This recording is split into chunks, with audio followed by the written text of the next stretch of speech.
So let's discuss this question, which is asked in weekly contest 423.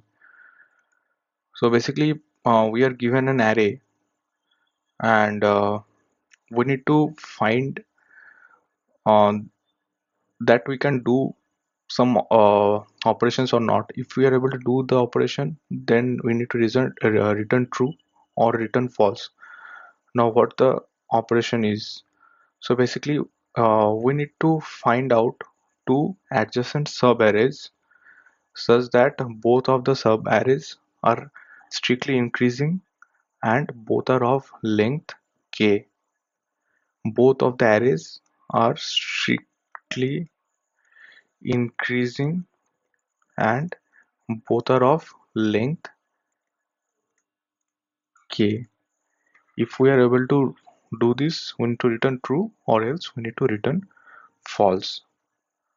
Now, how we can approach it? So this is a very basic question actually. So this is the solution that I have done. What we were doing, like what I was doing is basically we try to create range of strictly increasing subarrays. I try to create, basically I create range of strictly increasing subarrays. Now when we can meet the conditions that is mentioned.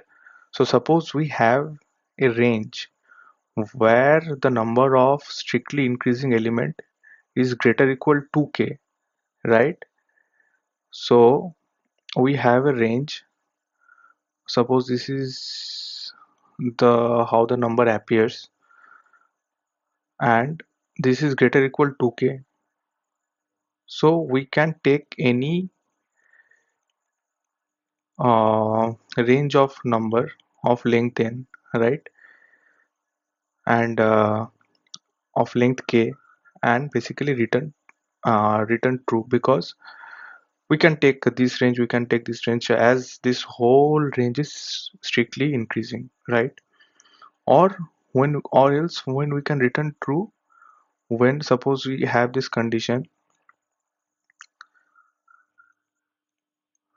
when both of this range when both of this range are greater equal k, when both of this range are greater equal k, then also we can return true, because this will be the first subarray of k, and this will be the next subarray of k. This is the width. So that's how we do it, and return true if we meet any of these two conditions. Now let's look at the second question, which is very much related to this one.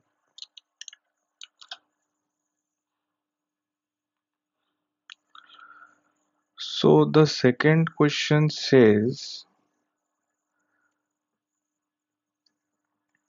basically we need to maximize this value k. Like previously k was mentioned, now we need to maximize k.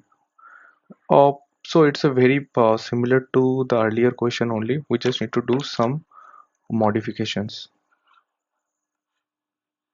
So this is the code for it that I submitted. So what I'm doing, like what modifications we are doing.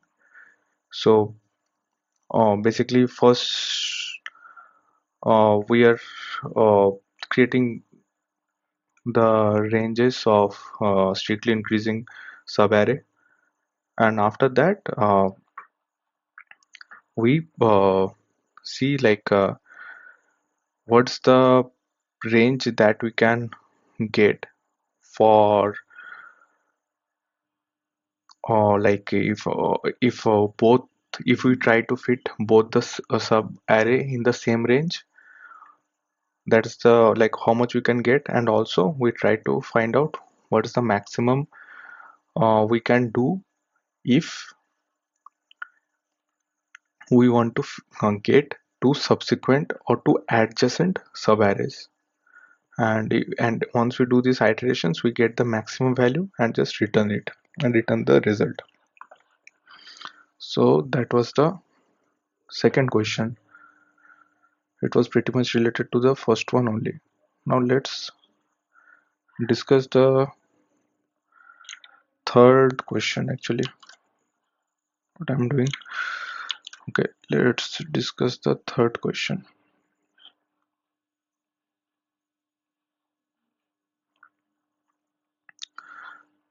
So this is the third question actually. Sum of good subsequences. Now what is a good subsequence?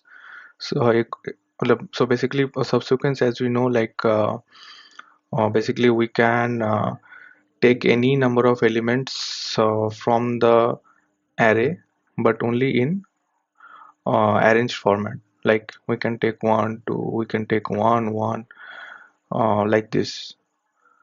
So basically, suppose we have an array in this format.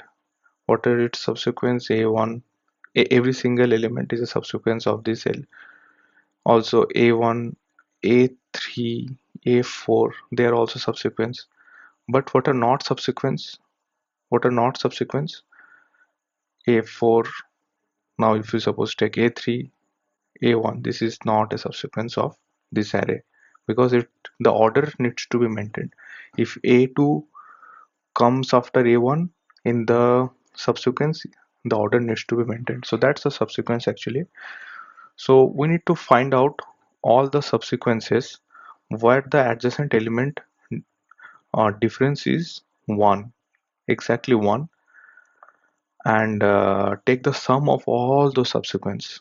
Now as the result can be very big, we need to return the modulo of the result actually. Now how to approach this question?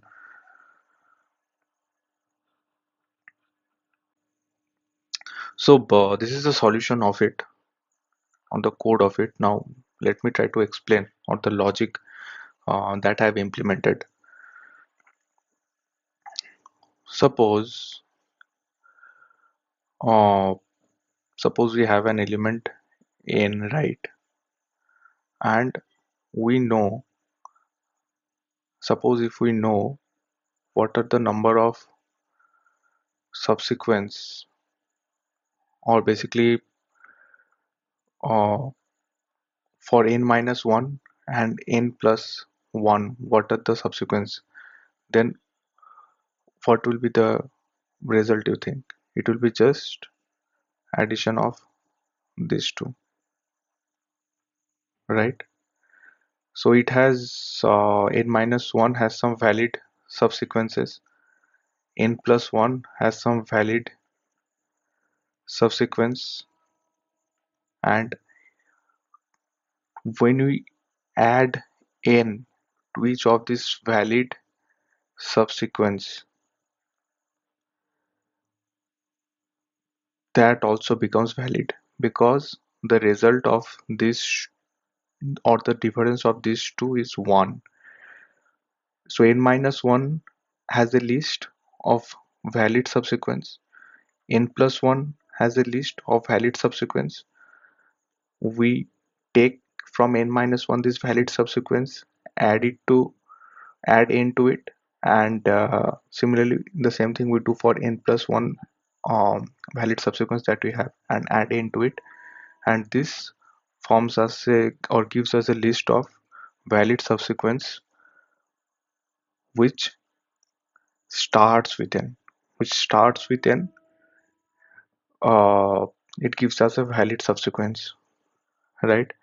So first what I do, I create an empty list, and in the question it was mentioned that the maximum basically the number can only be in the range of 0 to 10 to the power 5, so we can create hash table for it.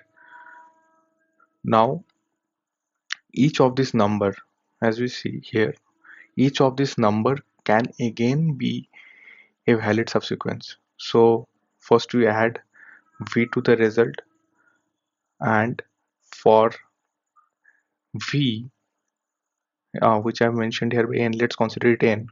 For n is also a valid subsequence because every single number which is present is itself a valid subsequence as per question. So we add n to it.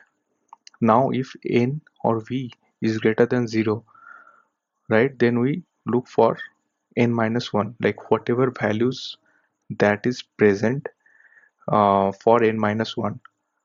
So we add v to the adjacent values, and that also and that becomes the valid subsequence for n. So n plus v1, n plus v2, in this way it goes. And also we add it to result. So same thing we do for v plus 1, and at the end we return the result. So this solution actually gives us correct result. There is no problem in it. Time complexity is correct, but it was giving memory timeout. So I mean memory limit exceeded.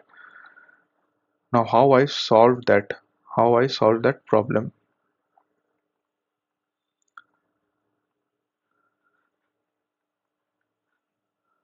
So let me just take that code.